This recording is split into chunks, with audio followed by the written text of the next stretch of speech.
Hi, John. Hey, Alex. Do you know what I hate? What do you hate? I hate when it takes me in upwards of 90 minutes to say the sentence out loud. Oh, that's the bad guy from Billy Madison. Yes. Which happened to be while watching Cabin in the Woods.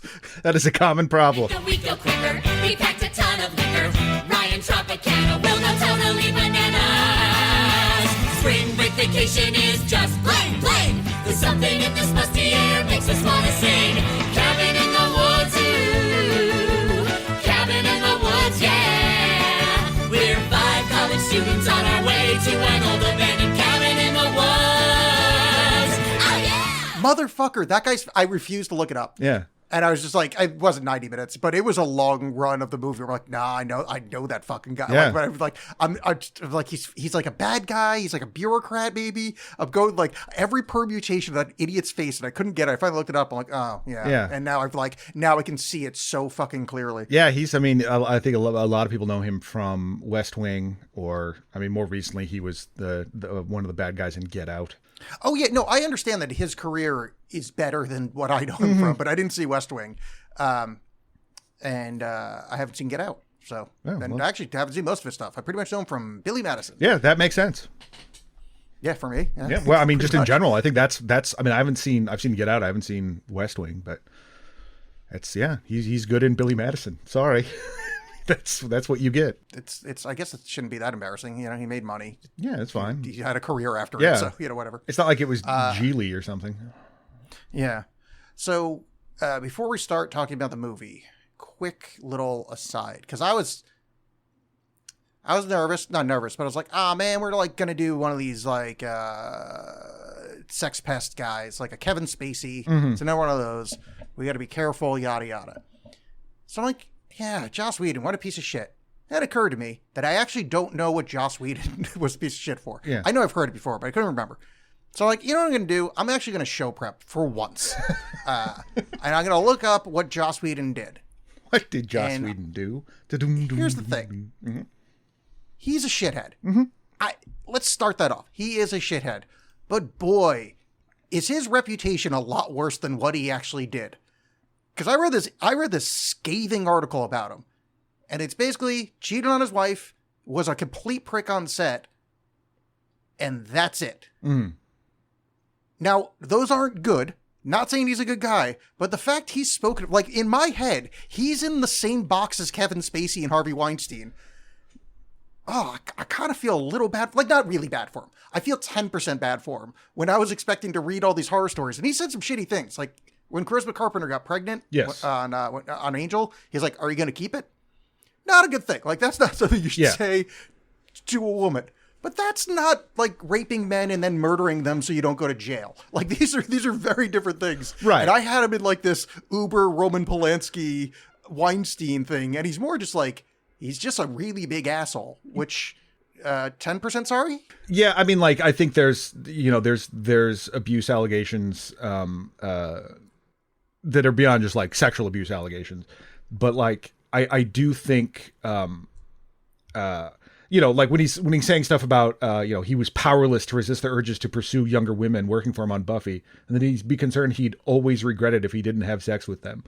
I think it's not, if you want to put that in the same bucket as Kevin Spacey, that's just, I think that speaks to a larger issue. I think that speaks to an issue with this movie, actually. But they are separate things. I want to bring this up first. Yeah, they are separate things. I still think that sucks, and it's the same. It's a little bit like, without needing to relitigate Me Too or anything like that. Like Aziz Ansari basically got canceled for being bad at trying to have sex. Like, it was a shitty thing to do, but it wasn't nearly the same thing as, say, Kevin Spacey. That being said, I don't feel bad about his behavior catching up with him. Oh, yeah, regardless of whether it's sexual assault or just being a complete shithead. Yeah, like, I'm not starting this. I'm starting this as a Whedon defense, but not like a full defense. It's just like, it's just shocking to me that there was, well within our, like, we were full adults 20 years after it happened, when Hollywood had a petition to try to get Roman Polanski back into America making movies after he butt raped a 13-year-old. Mm-hmm. And Joss Whedon is blacklisted because he's a prick. Well, I think it's just like I think it's more than that, because I think he spent so much time going like, as a feminist, and then that, and so I think that's really what it boils down to. If this was like Joe Rogan, it turns out people are like, yeah, that's Joe Rogan, all right. Yeah, I think that is, because he made a show that like a lot of like young, powerful women and like a lot of young women watched it and were like, you know, they spoke for him. It's almost like the J.K. Rowling trans thing, where it's like, I know a lot of trans people that really loved Harry Potter because it spoke to them, and you're like, wait, you what? Oh, fuck you. I mean, she's worse than him, but you know what I'm saying? Like, it's just like, it's markedly. It's the fall, not the severity. Right. And I think it's that. I think it's a thing that I've always had an issue with him for a super long time, is the fact that, because like when he was propped up as this more like progressive voice and like, like he's fighting for LGBTQ stuff, or like he's doing this representation, is that all his lesbian subplots were so male gazy. They were all like, what if we watch two chicks make out? And I realized watching this that this isn't a Joss Whedon movie. He wrote it, but he didn't direct it. This is Drew Goddard. And part of the reason I figured that out, because there weren't two chicks making out at some point. There was a chick making out with a werewolf. With a werewolf. That was as close as we got. I got to tell you, like, just out of order, because that's in the beginning of the movie that we're not really spoiling anything. I was visibly uncomfortable that I had to hold my hand up looking at that. I did not like looking at that. I don't know what it was, but like it like unlocked like whatever the opposite of a fetish is, where like I'm just like, oh, I hate this. Yeah. Like, I hate looking at what's on my screen right now. Yeah, it's because it is weird and arguably unnecessary. But it was just, But anyway, so Joss Whedon, piece of shit. I just didn't realize. Like, so one of the lines I heard, and I'm going to stop my Joss Whedon defending, because it's not defending. He's a shitbag. But like, I always heard he wasn't allowed alone in the room with the youngest girl. Heather Trachtenberg. Yeah. And in the article, they're like, oh no, it wasn't sexual. He wasn't allowed in the room because he would just yell at her and he's an asshole. And I'm like, I know you can't compare shitheads, but like, that's a lot better. Like, I thought he was right, like, well, sure. Yeah, like that's better. Like, yeah, don't yell at children, but like also, I thought he was trying to rape her, and it's like, no, he would just like he'd get real mad and yell at her. Like, okay, still not good, but like, really, like his PR team needed to put some fucking words out there, because like I've spent the better part of a decade.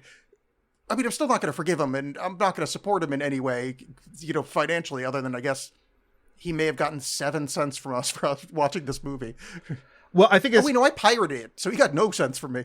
Yeah, I think there's it was also like there's a bunch of other stuff leading into it where, almost like Wes Anderson, there were, you know, or Quentin Tarantino, there were people that saw his style and tried to ape it. And so I think some of the worst, the things that like we would call like Whedon-y dialogue is so often attempts at being Whedon dialogue. And just is really annoying and whatever, and that he has a better way of doing it than other people. But like, it's still like, by that time, I think everyone was tired of it. Everyone was getting tired of it. Everyone was getting tired of Marvel shit. That was, you know, I think the sameness of the Marvel movies, which he would already like, I think started to step away from. But I think that was just, there was a compounding, being tired of the guy, and there was a great excuse to you know, I don't want to say excuse, like that just bolstered the reasons for people not liking him. But no, he wasn't helping himself by the fact that like his shtick was wearing thin. Yeah. But I was thinking, because they're doing this like kind of Marvel reboot right now with the Doctor Doom Dynasty, or whatever the fuck it's called. And I was like, oh man, like that fucking original Avengers was so good. And I'm not saying like, oh, it sucks he can't get work, but like, in the universe next door, where he was a nicer guy and he just kind of stepped back for 15 years, it'd be cool to see him like direct one after a big long break, like Sam Raimi did with the Multiverse of Madness. Which, now that I say that wasn't very good, but still, I would like to see what Whedon could do after we've all been tired of his shit. If he has a way, like, he understands we're all tired of his shit. Can you do something else? Right. But no, it'd just be Brie Larson cracking off and then, you know, trying to make out with someone. But to his credit, he has not done, or at least I have not seen him do a dark, like a canceled turn, where it's like, oh, well, you know, the like, well, I got canceled, and so now I'm super right wing and pandering to that audience. The interview I saw was like, he's like, yeah, I go to a lot of therapy, and like, it seems like he's like I'm not saying he's like a good guy or whatever, but like, it seems like the awareness of his impropriety hit home. Right. like, I'm not saying he's not still a dick. I know nothing about the band, but like in the quotes, like the wording of the sentence is just like, it's so it's like an athlete going into the fourth quarter and they're down by like 75 and you just hear it in their voice. Like, yeah, I mean, I guess we can, we can just, I mean, I guess we're a good squad and I believe in the team. Like, that like kind of, like, yeah, you just have nothing in you. And his voice was somewhat satisfying, but also, anyway. Yeah, I think it's just you get into a position of power and you're like, oh shit, there's consequences for my actions. And that doesn't happen very often. Yeah, I mean, whatever. Young filmmakers need the spot. Like, I'm not saying they're demanding. Mm-hmm. I just was slightly taken aback by how B plus wait, what's that S tier shit? How like somewhere between B and A tier in realm in like we're gonna list Hollywood monsters. He's like I don't even think he's making A tier list. Yeah, like if you got the Weinsteins in S tier, Yeah. Oh, that's sorry. This isn't gonna be all about this. End of the monster statement. Let's talk about this actual movie here. The dad from 6 Feet Under and the bad guy from Billy Madison are in an underground bunker. Mm-hmm. This is so Joss Whedon-y, it's absurd. And this is we're done with that part of the conversation. But like all of like especially Angel, they had a. Did you ever watch Angel at all? Yes. So there was that evil law firm called Wolfram and Hart, and it turns out, but it's the Wolf, the Ram, and the Hart, and they're like representatives of like these ancient gods and deities, but they work through like bureaucrats. Mm-hmm. And I was watching this, I'm like, that's just Angel. Like, yes, that's literally you just You did that again. But yeah, him and Drew Goddard apparently like hammered this out over a weekend, or started it, got most of it done over a weekend, and then because Drew Goddard was a Buffy guy as well from writer on that show. That name did sound familiar to me. I wasn't sure if that was where it's from, or if he did something afterwards. Yeah, he did. Well, he did Cloverfield. He wrote Cloverfield. He wrote World War Z. He was a writer on The Martian and was an executive producer of The Martian. And writer on The Martian actually might be. Oh wait, no, he created Daredevil. That's what I know him from. Oh, did he? Oh, yeah, the original Netflix Daredevil. Hey, I know you don't like fucking Foggy, but that show was amazing. It was that okay. First season was. Vincent D'Onofrio was amazing. I'll say that. Everybody but Foggy was great. So those guys are in an underground laboratory, and I think it's like it starts with us they're watching other experiments, right? That's how the movie starts. Well, it starts with with them just like that. That's a little later. It starts with them just like having office chat, getting coffee. And that's right. Yeah. And Amy Acker's there, who I love dearly from Angel. She was Winifred in Angel. She was one of the main characters in the last season or two, maybe two. Definitely the last season. I saw some of I think it was like the third or fourth season. I thought it was kind of interesting, and I went back and watched the first season, and then I was like, I'm done with this. No, thank you. So if anybody is curious about Angel, I cannot recommend enough either wholly skipping the first season, or I'm sure there's one of those websites of like what episodes to skip.com or whatever, for Angel. Cause that first season is rough. Yeah. There's an Irish guy, played by, Becky's boyfriend from Roseanne, and he is bad. I think he's actually Irish in real life. Oh no, I didn't mean he was bad at being, I mean, he was a bad actor. Oh, the Irish is incidental. No, I wasn't shitting out his accent. I just mean like he's a bad actor and he's very uncharismatic. And the whole first season is based around everybody loving him and him being charismatic. And oh boy, that's a tough sell. It's a rough watch. Yeah. But Angel's great. We love him. Anyway, so we're introduced to this underground facility and everything looks all normal. And then there's some kind of jump cut to like some kind of monster, and that's when we get the introduction to our main characters. Wait, what the hell? It doesn't matter. I'm trying to remember what the hell, because there is a monster in the start, because that's how we cut from the facility to the kids. I don't recall. I'm sorry. Oh, okay. Weird. No, because they just drive away. I got the plot open. No, they said the Stockholm operation recently failed. I think they show a clip of that, and it looks like The Thing. Yeah, because there's a thing where they show that all these other because they're in this like this big control room in there. Yeah, talking about how all these other organizations or these other branches of whatever they're doing have failed, and it's up to them or Japan. Yeah, and I think they show like something there, or it doesn't matter. Anyway, so we cut to like basically the start of The Evil Dead or The Evil Dead 2, take your pick, where American college student Chris Hemsworth and friends are going. I did not know Chris Hemsworth was in this. Yeah. And when he like turned the corner, I'm like, no, what the fuck? Because I think this was on the shelf for a while and came out after Thor. I mean, it would have been after the Avengers for sure. Because I remember when this movie came out because I was a Whedon guy, and I just never got around to it. And then when I saw, because obviously I didn't know who the fuck Chris Hemsworth was because he wasn't anybody when this movie came out, and him walking in was like, how the fuck did I not know he was in this? But doing a what to me sounded rough on my ears American accent. Oh, I had no problem with it, but I think you're touchier about that than I am. I don't mean that to sound as shitty, but like you notice it more. No, I do. I'm big on that. I have a vowel thing that like everybody doesn't notice it to the point that like in my other social group I'll be like, no, fuck this. I'll pause, go back, and like listen to that. I'm like, yeah, right, you're right. I know. Sometimes behave so strangely. Yes. Yeah, exactly.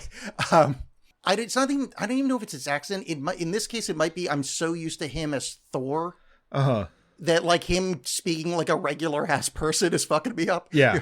And him just like, cool. Cause they set up this, that he's this jock throwing a football out the window. And then I was like, oh, turns out I'm actually very smart and I'm into sociology and I know all about these sociology books and stuff like that.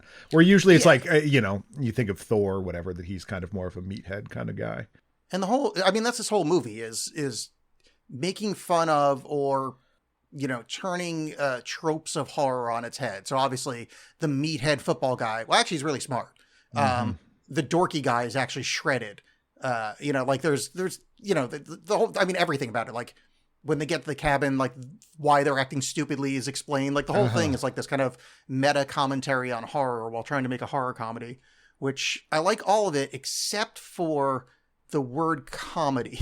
Right. Well, the word comedy is doing a lot of work there. I do think also it's less commenting on the tropes as just doing them. Is just reading aloud a TV tropes article and then just doing them, but you see how I know this is stupid. And I don't think it does much. And I think it also, like, as we get to the ending, I think that it flattens a lot of horror to fit its critique. So not to go out of order here, I will say that the end is, this movie had me, and the end, it didn't. I didn't. When I first saw this movie, when it first came out, I enjoyed it until the ending, and this time around, I just didn't enjoy it.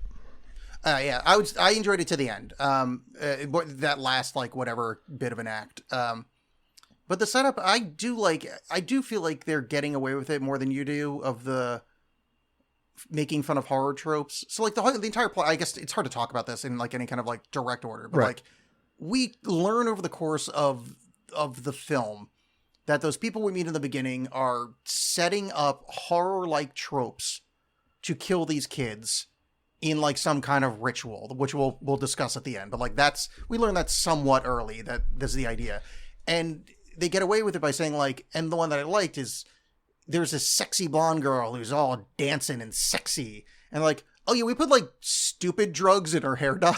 Yeah. And I honestly like that. And that's my problem with throwing the word comedy on there, is that's not funny enough, but it's also not real enough, but I do like it.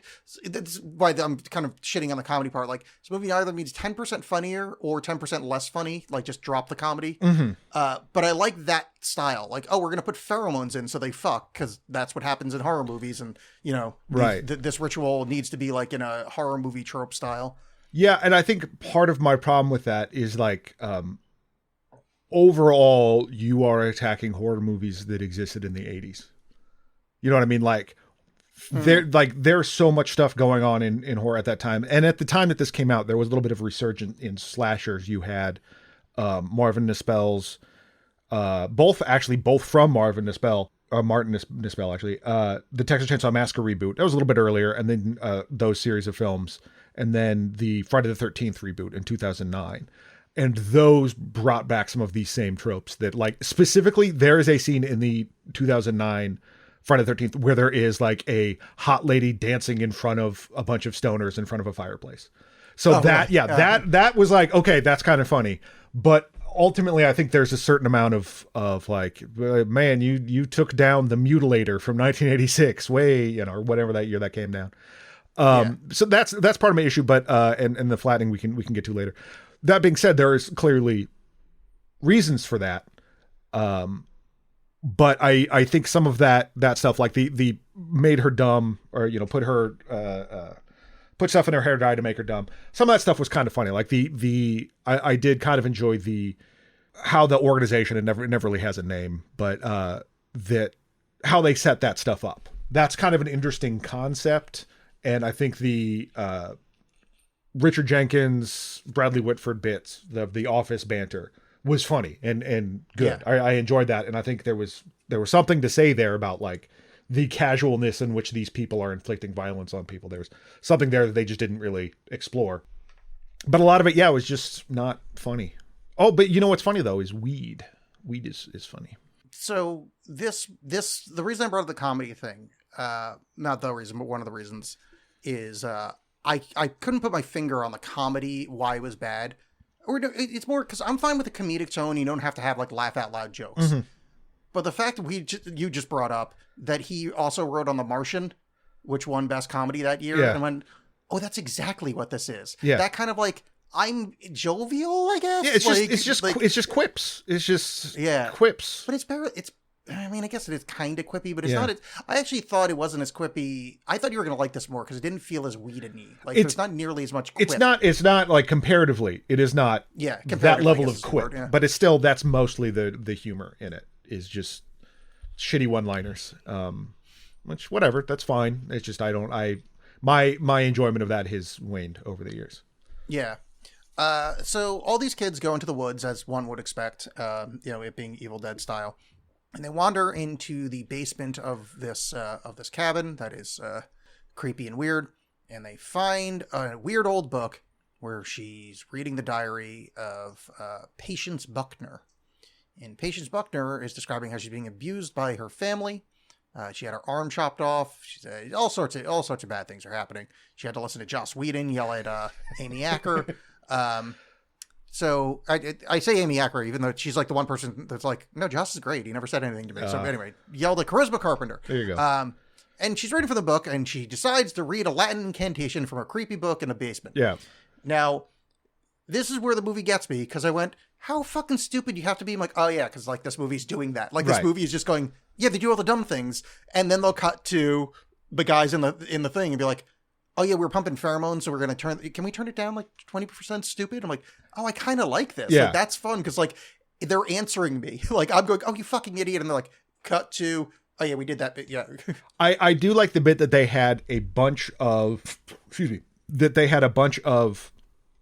objects down in that cellar, and whichever one they chose would bring up a different monster. And there was a betting pool on which monster it was. And I like that as a concept, but it's also, some of them were like, why would that be in a cabin in the woods? Why would there be mermen for a cabin in the woods? But whatever. I do love Chekhov's mermen in this though. Sure. Because when they fall in the water, it's going to be a merman. It's fun. And there's no, I'm like, oh man, there's no merman. And then, not to get to the end, but the merman shows up. We'll get to that. I was like, fuck yeah, merman. Lament configuration, though that's not what it's called, is on the table. Right. It's a sphere in this one. It kind of just looks like but lament configuration isn't the real word for it. That's one of them. It's actually called no, that's it. No, it's like Lamachart. No, Lamarche's box. But it's the lament configuration. That's what it's referred to as throughout the series. Oh, okay. So Lamarche is the guy Lamarchant is the guy who made it. But it's eventually just generally referred to as the lament configuration. See, I thought that was like the category of creepy bach, what make demons show up, and the one from Hellraiser is the lament configuration. Nope. No, I mean you would know better. I'm not. Yeah, no, I suffer through all of them. I was just describing. My suffering was legendary, even in hell. Me thinking I know this better than you. Yeah. I was explaining the way I thought it. No, but I mean like that's not a. That's a fine. It's an acceptable thing to be incorrect about. I'm not mad about it. I've seen some of those movies. I remember very little of any of them. Yeah. But I did like Out of order, when a ersatz pinhead shows up in this movie is very fun. Yes, but we'll get to my. Okay, yeah. I keep touching on. Guess what, everyone? I'm gonna have an opinion eventually. Yeah, but, we're gonna have a good third act conversation. Yeah. In the basement, read from a creepy book, stupid, and that makes the Buckner family who lived there originally come back to life as zombies and start attacking the house. This is where I just had to bring up the Wikipedia thing because this middle part is completely lost on me. This is where they do the pheromone gimmick, where they have to go outside to fuck. Which is that from Evil Dead? Is that why they go outside when the tree happens? I mean, I think it's not an uncommon thing for people to be outside and be amorous in these kind of movies. I don't know if specifically in Evil Dead if it's like let's sneak away into the woods to fuck. Because I think she might. I think when the woman in the first Evil Dead gets got by the trees, she's by herself. Okay, yeah. I haven't seen that movie in a minute. Yeah. Yeah, so they go outside and the Buckners show up and we get to see their that cast of characters. One is let's just say the father of the family throws a bear trap at people, which is you can't think about it for more than a second. Right. But during that second, it is fucking great. Yeah. Just get your back all tore up by a bear trap. By a bear trap. Very fun. Yeah. That's they attack the that blonde woman that Alex was talking about dancing and making out with the wolf because they were playing Truth or Dare, of course. And what's his butt? Chris Hemsworth. But Chris Hemsworth manages to escape. He gets out, goes back in the cabin, and the people back in the evil lair, not evil lair, the people, the bureaucracy behind this whole thing, is like, oh shit, yeah, that didn't work. We got to figure this shit out. Oh no, what happened? Sorry. Nerdy dude finds a camera. Yes. Because the whole thing is the nerdy stone guy is right about everything. Mm-hmm. And he finds a camera. He's like, oh shit, we're on a reality TV show or whatever. They all flip out. Who cares? I'm getting this all mixed up. The point is they get locked in their rooms and get attacked by various creepy people and escape through the basement, the black room where Patience? I said her name like 10 seconds ago. Yeah. No, I mean, Patience was tortured from the kid, diary. Yeah. Yeah. And I mean, there's a lot of this movie is about watched and being watched. Because there's a scene early on where thank you for bringing this up. Yeah. One of the rooms, like the main character, the goody two shoes girl is in one room and her possible love interest is in another room. And he moves this painting, I think it's on the wall, and it's revealed that it's a two-way mirror behind it. So he can see into her room. Yeah. And that's why he takes it down. And then he can see, and he's kind of watching for a bit, and then gets appeals to his better angels and is like, I can't do this, and lets her know that that's happening. So that tips off both, I think, just being observed, but also is supposed to make you, the audience, think about what you're observing, and are you making the right choice in what you're observing? And like whether or not you should have just sat there and cranked off and then told her. Mm-hmm. Just, like hypothetically. Right. Well, yeah, but it's just, hey, thinking about why you're watching this garbage that we're making for you that we hate. Anyway, so they switch rooms because of this, because he's like a really nice guy. And he takes his shirt off, knowing that the two-way mirror is there. Mm-hmm. And then starts taking his pants off. And she's like, holy shit, look at this guy. He is ripped. Mm-hmm. And he is. But also, she's doing the thing that he switched rooms because he didn't want to do. Right. Look at that. The woman is the one, like, being shitty. Girl power. Yeah, girl power. You could be shitty like men. Yeah. Equality. Girl boss. Girl Weinstein. What even happened? So they get locked in the room. They escape to the basement. Oh, yeah, nerdy kid gets dragged out of the window by one of the zombies. Mm-hmm. And the bureaucracy people think he's dead, which is a key thing in the movie. Mm-hmm. Because they're like, every time someone dies, they like pull this like lever down and it like releases blood to complete the ritual, which we don't know what the ritual is. Yeah, which I know there's a ritual. Yeah, I do love that the room, arguably, even by 2011, that their control room seems a bit dated. But it's buttons and computers like that. And then it goes into this huge contraption with giant gears breaking glass vials. It's like, okay. There's got to be a better drips way. down into like big carved limestone tarot cards that fill with blood to complete the ritual. Which, I'd work there. That seems cool. Yeah, so they do that, and the room shakes, which I didn't take account of until later, and then read a review of the movie. Went, oh shit, because he's not dead. Right. And they pulled the lever anyway. Yes. So bad things are happening down at Bureaucracy HQ. Mm-hmm. Somehow they escape the cabin. Do you remember how that happens? So, because they think that eventually, Chris Hemsworth and the stoner and the lead, what's her name? Dana. One's Dana. Yeah. They leave, and they find out that like, oh, this, we've gotten through this tunnel, which was supposed to blow up. The people in the control room was supposed to blow it up to trap them there, but they didn't get the call. Something went wrong. Chris Hemsworth is like, well, we have to, the bridge is out. We're going to have to make a jump. And he tries to jump his bike, and he ends up hitting. Yeah. And you see, it's tipped earlier, but like he hits this force field, and it's a great moment. It's funny. I did enjoy that. I still enjoyed that. And they hold the moment great. So like you saw a bird hit it, and it's like this, invisible force shield thing. Just imagine that. But Chris Hemsworth jumping, this handsome badass guy jumping over a ravine in his motorcycle. He hits the thing, and then they hold it the perfect length, and he just keeps bouncing off of it as his dead body falls. And it's like the exact number, like one too many, which makes it exactly perfect number of his dead body bouncing and them reacting to it. It's quite fun. Mm-hmm. And I think, and then after that, like she's about to be set upon by everyone's like, all right, we did it, because it doesn't matter if the quote unquote virgin lives, as long as everyone else dies before her, then the ritual's complete. She just has to suffer. That's fine. That's all that needs to happen. But then, we skipped the one guy though. They run away from. They get in the RV. They're like, "Oh, we're just going to drive that way. And if we run out of road, we'll just keep going through the woods. We got to get out." When they're driving away, one of the zombie guys is in the RV with them and stabs him through the back of the neck. Yep. So she's the only one left, in quotes. The virgin's the only one left. Right. And the heavy quotes, because I already gave it away. Because their guy ain't dead yet. Right, yeah. Because it turns out, no, he used his giant coffee cup bong to hit zombies in the head and survived, and found the elevator that leads down into this control room. And so this I enjoyed simply because it made me think of Resident Evil, like the original Resident Evil games, like where you're like, oh, there's this giant lab underneath the police station or underneath this mansion. I think it is Resident Evil. There's like Resident Evil characters down there. One of those video game characters is like a room full of them.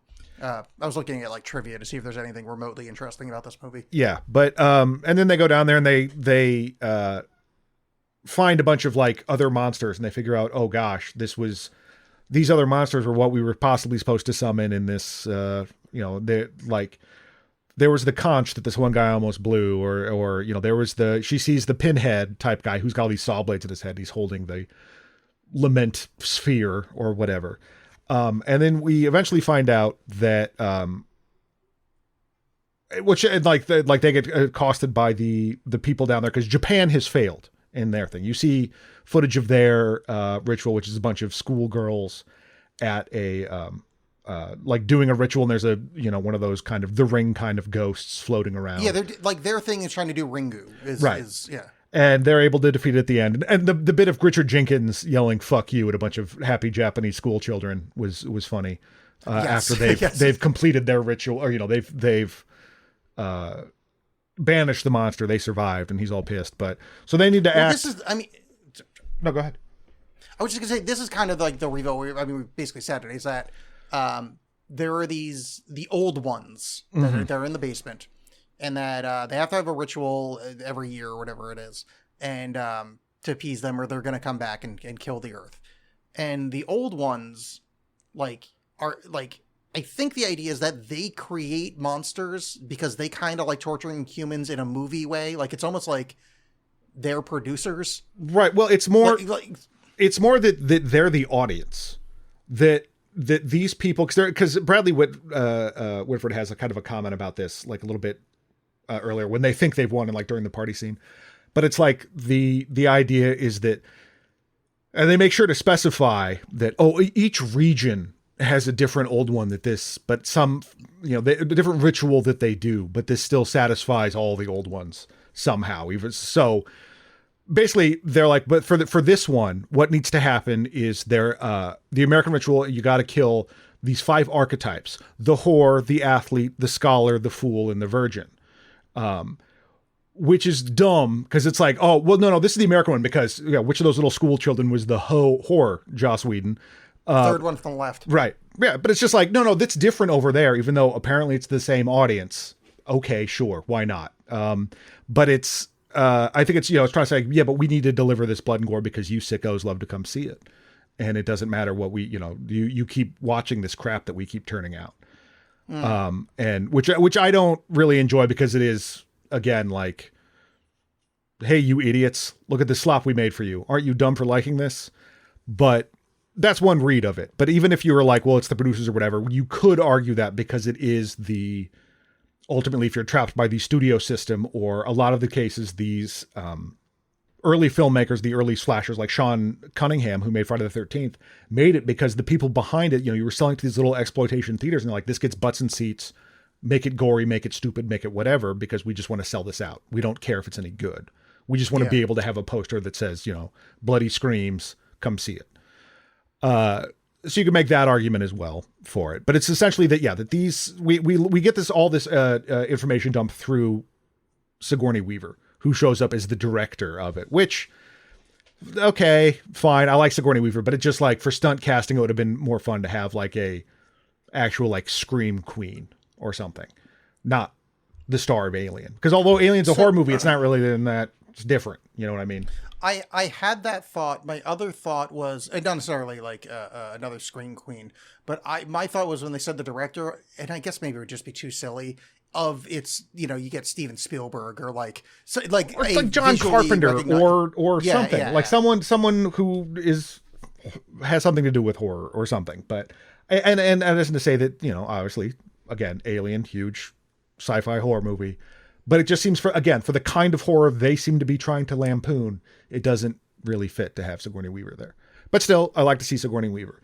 But this is my problem with the first one, or my problem with the ending when I saw it for the first time. So they're down in this lair. They've encountered that there's all these like cubes of different kinds of monsters that they've seen. There's some ghosts. There's the creepy pinhead guy. There's whatever.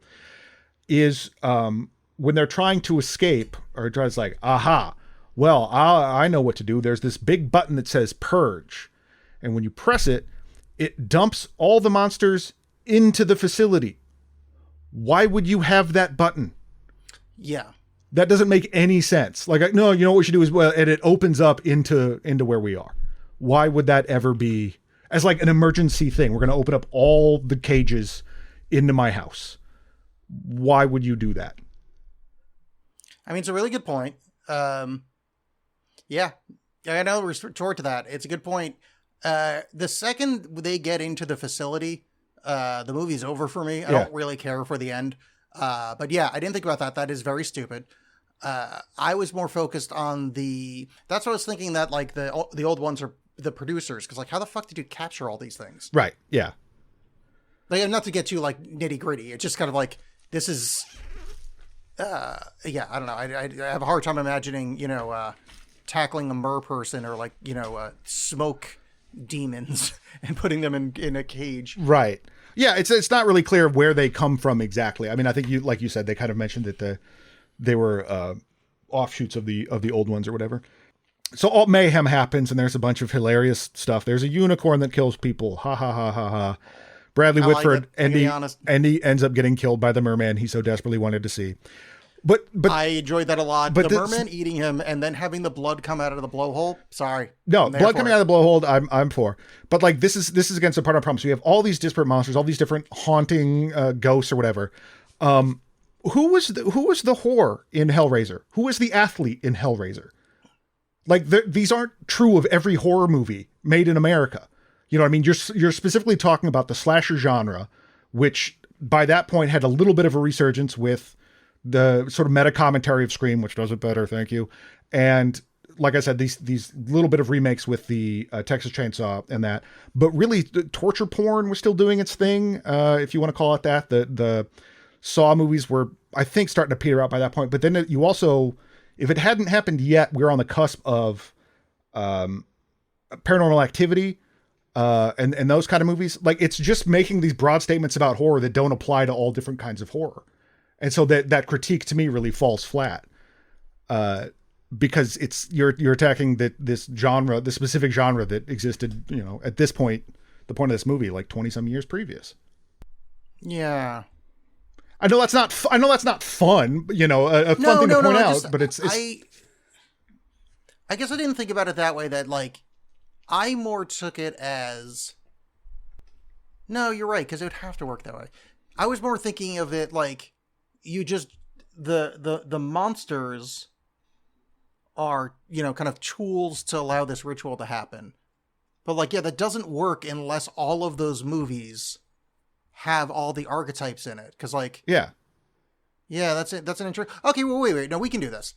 There is a whore, because that lady's kind of slutty in the original Hellraiser. Mm-hmm. Her husband, Garrick, kind of beefy, probably was an athlete in his youth. I would give you the Fool for him. Okay, he can be the Fool. Isn't there a daughter? The daughter can be the virgin. She's not a virgin. Now there was this one. Right, but I mean, like the point is just that these don't hold up.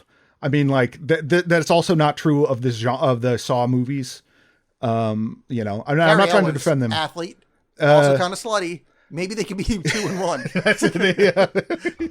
He's wearing these slutty little crop tops throughout the entire movie. You tell me he rolling down the hill saying "as you wish" after doing a sword fight? That's slutty. That is athletic. That is deplorable slut behavior. Is being the Dread Pirate Roberts. Yeah. But he banged one of those rats of unusual size. Because like he said in an interview, Joss Whedon is like, it's a serious critique of what we love and we don't love about horror movies. And it's like, okay, it's a thing you made up about horror movies to apply to every single horror movie. I think like, as I've got more interested in that, it's like, there's definitely a ton of movies like that. I am not discounting that. There's a ton of shitty slasher ripoffs that do that kind of thing. But I think it's not a legitimate critique to me to run through a TV tropes page, do the same thing and be like, look, but I'm fucking this goat ironically, and claim that you're somehow on the high road here. It sucks. Especially when the other experiments you see don't have any of these, like The Thing. Yeah. Who's the slut in The Thing? The guy on the roller skates. That's a really good point. Yeah. Yeah, he's swishing around like that. Yeah. I mean, there's no virgin in The Thing. Wilford Brimley never had sex. No, that guy fucked. I can't keep this up. You're right. That's absolutely true. It's just, he banged every single one of those glowing aliens in that pool. But it's also the that was after The Thing. Stop bringing up Cocoon. Nope, I will never. This is the Cocoon, your new Cloaca 2025 Cocoon. Yeah, shot at Alexx love Cocoon. I've never seen that movie. But it's preach rod, baby. But it's the same thing, like I said, where it's like, oh no, but we're doing this. We're trying to, the Japanese one's different because that's Japanese horror. Okay, even though there was a huge run of Japanese horror in America, not 10 years previous, of like Pulse and The Ring and One Missed Call or whatever. There was an attempt at that. Again, none of those archetypes. That's not a thing. So, what are you doing? Yeah, I mean, you bring up a good point. If you don't want to think about it, if you just want to have like a fun thing, okay, fine. It doesn't really matter. But like if you as the creator, like, actually we're sticking it to the man. No, you're not. This is an empty, hollow criticism. Because here's the thing is I do like the first 3/4 of the film. And now that you're like kind of pointing that out, I think that might be a little bit of what I don't like about this is that it does kind of lose the universality of it goes away. Mm-hmm. When you get into explaining, like, especially that there is these, it's a different ritual, but it means the same thing, is wishy-washy at best. Yeah, like that. And if the rest of the world was being destroyed, I'd be with you. If it's like, but we have to save America, then fine. But because what ends up happening before we continue on this line of critique, let's just wrap up the movie real quick. They decide, basically, they're like, you got to kill Marty, you got to kill the stoner guy. For this could happen. And then Dana and the stoner guy, Marty, are like, yeah, this sucks. Like if this is what we're, this is humanity's not worth saving. If this is what we're doing, if we have to survive by torturing and killing people, then fuck it. And so they have a joint, and then a giant hand bursts out of the ground, destroying everything. So this is my major critique. Two notes here, and I know it's not that kind of movie, but like it is supposed to be a bit, I don't want to say elevated horror, but it is supposed to be like looking at horror from a certain way. Yeah. She does not have to kill Marty. Sigourney Weaver could easily kill Marty. Yeah. She knows what the situation is. She could just walk in that room with one of the plentiful guns we've been introduced to in the last 7 minutes and save literally every human alive. 1, that's frustrating. 2, these people have seen the depths of horrors with their own eyes. Yeah. Every bit of evidence says this is real. You should kill Marty. This is the easiest trolley problem ever. You've just seen hell itself. Men in lab coats say, the whole world is gonna die.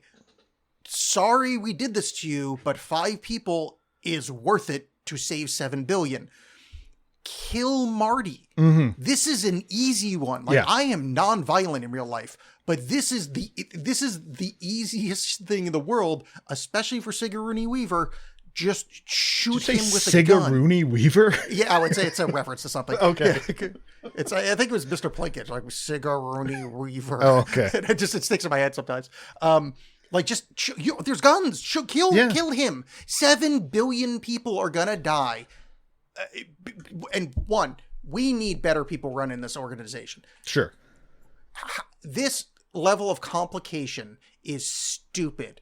Just get a bunch of right-wing people and a bunch of left-wing people, do the similar setup, and just have them kill it. Like, it's easy. Like, I'm not saying who kills who first, but we can all figure they make some reference to that, like, we can't just kill them ourselves because they have to make these choices. The ritual has to be completed, which again is like fine. It's interesting until you think about it. Because that's what I mean. But the problem is this: the final act makes you think about it. Yeah. And this is a big issue for me. But you could have made it much easier. You could have starved someone for 30 days beforehand.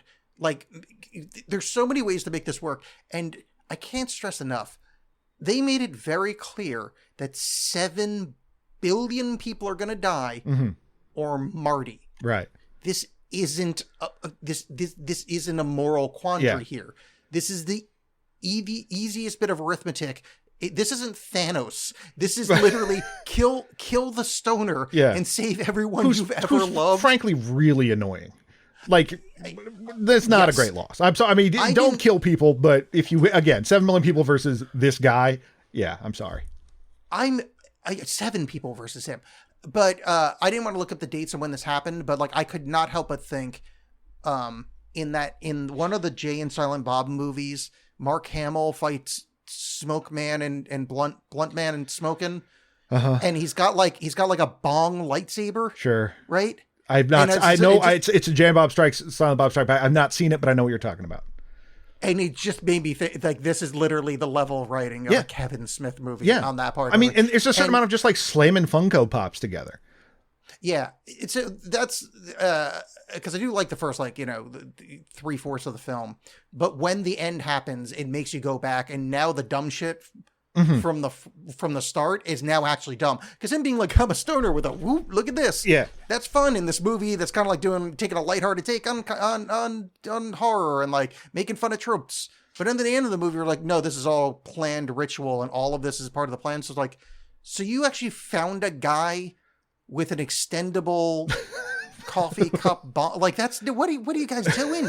You suck at this. Yeah. Like, get better management there. Well, it's the iron law of institutions where eventually it's there to preserve itself, and it's kind of forgot its own mission, and it's just not caring anymore. Yeah. But my other problem with the ending is this. They talk about the old ones and this ritual that has to happen to keep them asleep, right? Mm-hmm. At some point, before we discovered, I don't know, fire, we got them down there, right? I guess, yeah. But like how, like what I'm saying is like how did they figure it out back then and now it's like insta death for us? Like right. this does, like, strength scaling wise, this isn't like like, you know, the Legend of Zelda where you wake up and you don't have any of your shit anymore, Right. and you gotta like start the game over. We have nuclear fucking weapons now. We were at the beginning of a Zelda game when we trapped them in the first place. How Yeah. can they fucking win this? Yeah. This like somebody needs to do some fucking math here. Surely there's something else we can do. Yeah, it's just I don't know. Like there's another meta horror comedy that came out in 2015 called The Final Girls with like Thomas Middleditch and Oh, I heard about that. yeah, Malin Ackerman. It's not very good, but it's like they get trapped in an 80s horror movie, and so they have to deal with some of the same tropes. And there's like the slutty girl in that. There's a part where they try to lure out the bad guy, and she like they keep covering her up with like a life jacket and oven mitts so she can't undo the life jacket because she just keeps wanting to take her top off because like she's a two-dimensional character. That's all she knows, you know. And I thought like that kind of stuff was, even though it's not a good movie, like I thought that was a little bit funnier take on it than the comedy in this movie, and just like the playing with tropes, because it seemed like a lot of playing with tropes was just pointing them out and then pretending the reason was that it's because these guys are making them that way, which is interesting to a point, but it does not stick the landing at any stretch, and that, as I've already said, that flattening of everything they're trying to make fun of is just undermines the whole affair of what you're trying to say. Because I mean, especially when you think about that, like that Saw movies were such a huge thing here, and like if you wanted to make a larger point about why people just want to watch this suffering, that's different than the movie you're trying to present. Because there's a lot of horror movies, a lot of slasher movies where it's just done. You know what I mean? Like Jason, it's not always the goriest thing in the world. The other part that, and I just keep dunking on the end of the movie, but like on the note of like, why are you watching this horror? The movie actually answers it for you, because this is the only way to save all of humanity. Mm-hmm. Like those people that have to make jokes and gallows humor or whatever that like Amy Acker kind of writes off. That's 100% true. Like those two men, like the guy from 6 Feet Under and Billy Madison's enemy, are the biggest heroes ever. Yeah. Every year they save the entire fucking planet, and all it costs is 5 people.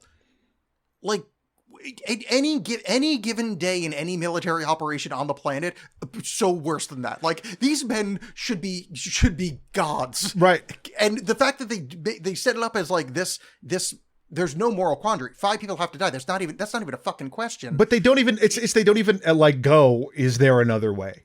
You know what I mean? Like them as Dana and Marty, like as the heroes. There's not really this like, but surely we can just drop an atomic bomb on them. Or, you know, there's no like, they just give up. Yeah, there's a better way to do it. No, it's just give up. Just stop. And also, if they're just gonna give up, just kill Marty. Which you're giving up. Yeah. Just give up in order. Right. You're both going, oh, we're gonna die.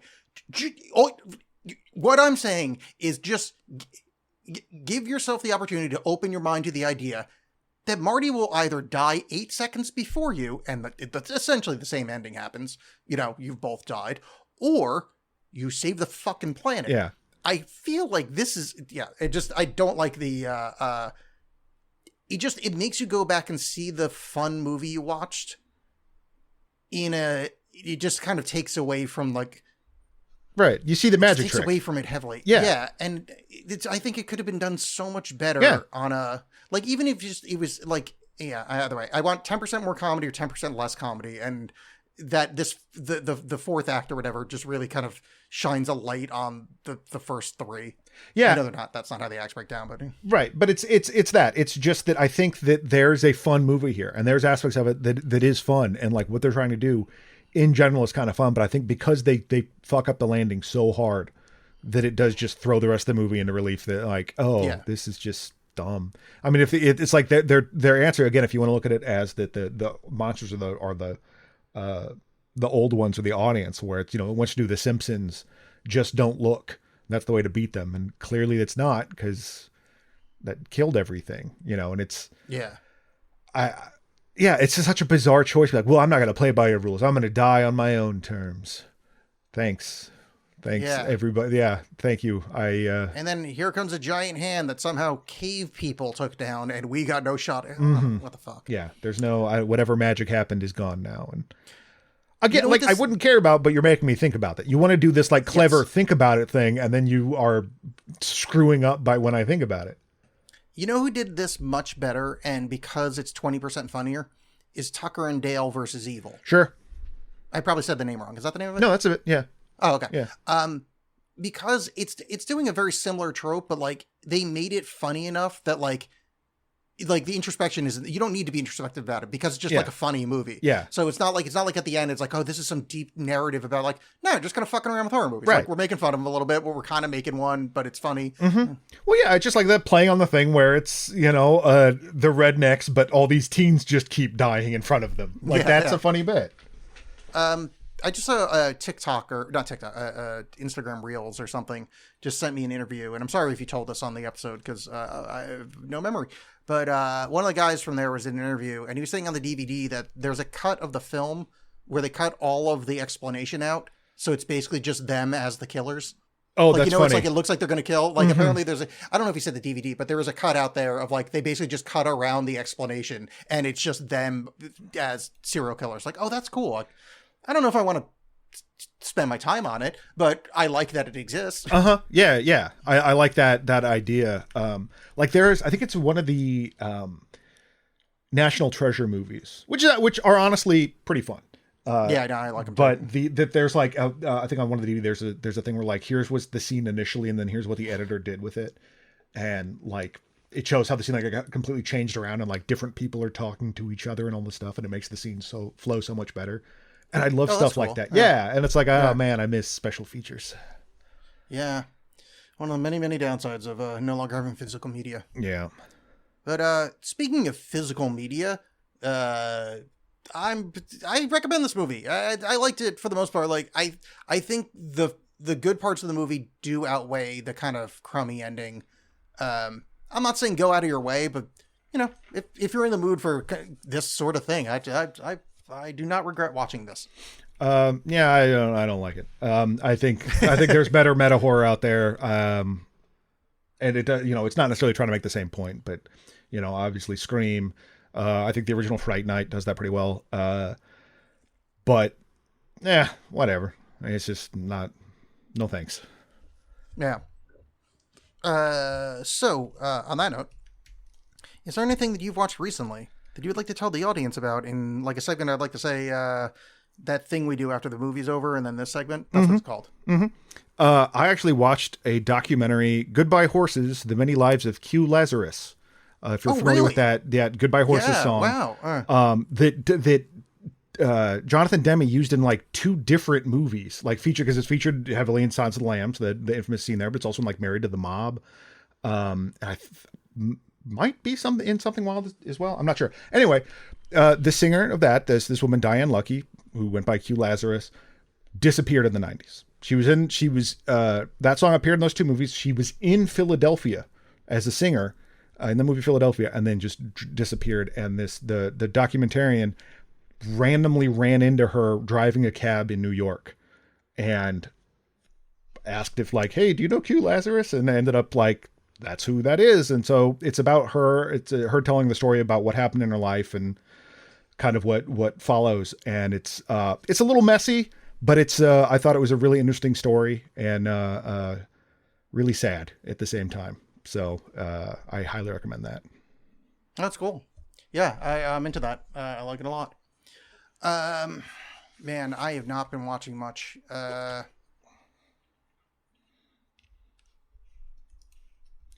Started the new season of Bake Off. That's a fun one. No, I'm kind of off Bake Off. I found out in the latest, the most recent episode, one of them makes a reference to the text chain they're all in, and I got like so excited about that. Oh, that's so cute. Oh, it was very sad. I forget it. Has this happened since we did an episode? But did I talk about Despicable Me? No. So I'd never seen Despicable Me before. And Nick Weiger, one of my favorite people from podcasts, makes a lot of references to the Minions. Mm-hmm. It's like a running gag of his. So I like in my view, I'm like, oh, these must be like funny or one of those kind of like adult stuff hidden behind a kids movie. And I watched the first one. And it's not that. It's just like a kids movie. Yeah. Like there's like But there's not even like, it's not like The Incredibles, which I watched recently, like had like adult jokes. It's like one of those like, oh, an adult can watch this Right. too. Like, Despicable Me is just like, it's literally just a kid's movie. Like I don't understand, to the point, and I'm not one of those parasocial people, but I'm having the thing of like, is there some way I could somehow get an interview with Nick as like an expose of like, I don't want to talk about your career. I don't want, like, I literally need to interrogate you on what you see in the Minions. Like, is it later movies? Do I need to watch different ones? Well, there like, are specifically Minions movies. Yes. I've seen that. I've seen one of them. But both of them, both the Doughboys make Minions references, Mm-hmm. but more so Nick. But they've said Gru quite a few times, who's the guy from the first one. Yeah. So I don't. So anybody out there, if you're listening, knows Nick Weiger. If somehow you can, like, just like, it doesn't have to be recorded. Like, if you could, like, I just need to talk to him, and I need him to explain what I'm missing, because I'm a beep boop robot boy. My emotions don't work that well. But is it maybe? Is it like an ironic thing? You know, like about like because the Minions are like show up in all these Facebook memes and stuff like that, and so it's. That might be the answer, but he like lists off the name of Minions at times. Like, because the only reason I know one's named Stewart is because Nick has referenced it enough that it's stuck in my head. So I don't know. Anyway, I watched it, and I mean, it's a good kids movie, but like, I don't get it. So, anybody out there who knows Nick Weiger, have him come on the show and answer for his crimes. If you know any of the Minions, please contact them and have them come on. If you know any of the Minions, that'd be great. That probably wouldn't be great for a podcast because I don't think they speak English. They say English words every now and again. Okay. Like they don't say sentences, but I swear there's some English words in there. So maybe we could like get like a Minion dictionary. There's probably one out there. Yeah. Anyway, banana. So John. So yeah, I was in the library recently. Multnomah County Library has an extensive collection of like old books, signed books. It's really cool. And I found an original copy of Mary Shelley's Frankenstein. Mm-hmm. I flipped to the last page, and in Mary Shelley's own handwriting, it says, "By the way, I don't mind if you call the monster Frankenstein. It's totally cool." So I was like, wow, what a relief. Wow. So in honor of that, me getting head of pedants, we are going to discuss the 2025 movie Frankenstein, which features a monster named Frankenstein. Fucking deal with it. It's been known as that longer than that asshole wrote the book. Well, I mean, technically, he's kind of his son. So, I mean, it would be, it's kind of an adopted thing. But my favorite argument for this is... Someone, if there's not Frankenstein, then why the fuck is his wife called the Bride of Frankenstein? Yeah, so we're not quite done with horror yet, but this is new and exciting. It's entering Oscar season, and this has been a much heralded thing for a while. Guillermo del Toro at it again, doing gothic horror. So we'll see who the athlete is, who the horror is, all those classic horror tropes. But I'm curious. No, this is easy though, because it's all going to be Frankenstein. I guess that's true. Again, just wearing slightly little crop tops and roller skates. Yeah. I would actually very much enjoy it if that was the movie, but we'll see. That upper thigh, one of the slut. That upper thigh, scholar. Oh, it's true. Yeah, it's all in one. But yeah, so we'll see. I'm not the world's biggest Guillermo del Toro guy. I like him, but I don't like his movies. We'll see if that stays true. This is one of the reasons I wanted to pitch this to you. Is you don't like Guillermo del Toro. I tend to, but more so I wanted to watch this because the still of Oscar Isaac from Profile holding his hand up in that kind of like Hamlet style might be the sexiest man that's ever lived. Yeah, I mean, that is an attractive aspect. And I am not going into this preparing to not like it. I would like to very much like this movie. We will see. I just the little bits I've seen of it, I like the style of it. And I haven't seen all of Guillermo del Toro's movies, so he might have some good ones. I don't know. But so we'll be doing that coming up. Cool. We'll see you then. Oh yeah, by the way, we never bring it up on the show, but we have a Patreon. Oh yeah. If you want to go there, it's patreon.com/AlexBollen, ALEXXBOLLEN, or just search for John Alex 8 stuff on there. I'm pretty sure that works. Anyway, just do that because we got like dozens of other episodes, and you like us enough to listen to this shit, so spend $5 and get, a full day worth of us yapping. Spend your day with us. Yes. All right. See you next time. Bye. Goodbye.